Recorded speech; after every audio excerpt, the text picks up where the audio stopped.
projet est conçu avec un profil aluminium T-slot qui permet de changer la taille de notre mini-serre comme une architecture modulaire.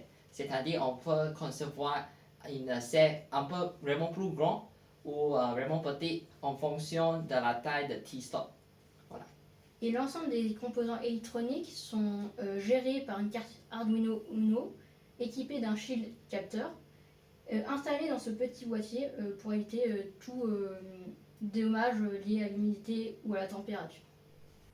Ce montage est illustré dans le schéma technique que nous avons entièrement réalisé sur Circuit Designer. Il montre comment chaque élément du système est interconnecté, ce qui facilite la compréhension, la maintenance et l'évolutivité du projet.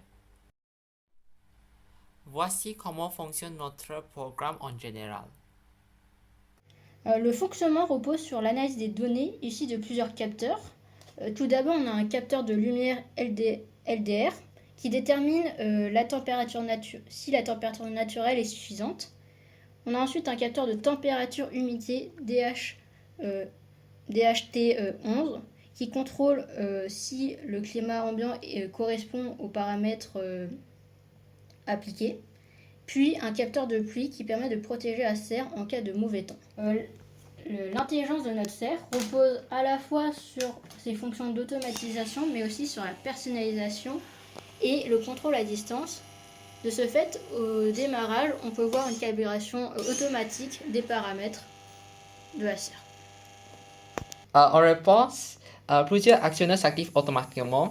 Donc 3 brumisateurs assurent une brumisation fine, évitant le surarrosage tout en maintenant une bonne humidité.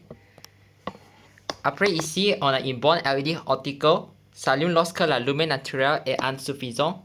On peut sélectionner la couleur de la lumière aussi, selon les besoins des plantes. Ici, on a un servomoteur qui contrôle l'ouverture du toit pour arrêter ou fermer en cas de pluie ou forte lumière.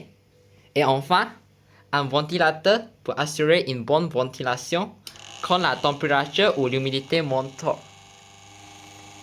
Cela permet à l'utilisateur de définir les seuils personnalisés selon les types de plantes ou les saisons. Par exemple, à quelle température le ventilateur doit s'activer ou quand lancer la brumisation. Ok, voilà. Nous avons aussi développé une application mobile pour contrôler à distance les différents actionneurs grâce au module Bluetooth qu'on a intégré à la carte. Grâce à ces switches, on peut contrôler facilement l'action des ventilateurs, des humidifiateurs et de la bande LED.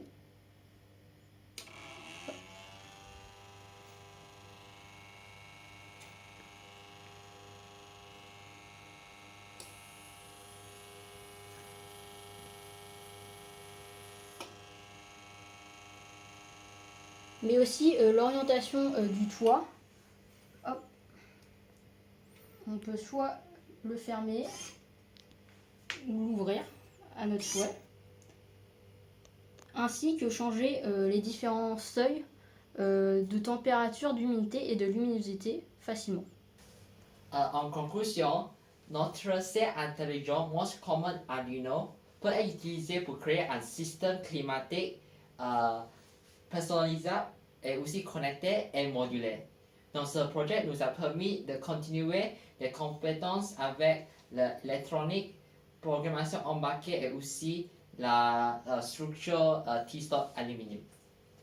Et à l'avenir, on pourra même remplacer le module Bluetooth par un module Wi-Fi pour contrôler à une plus grande distance les différents paramètres de la serre. On pourra même rajouter d'autres capteurs, type capteur CO2, ou ajouter une petite intelligence artificielle simple pour pouvoir ajuster les différents paramètres selon les plantes qu'on aurait mises. Et merci de votre attention et n'hésitez pas à venir tester notre serre après la présentation.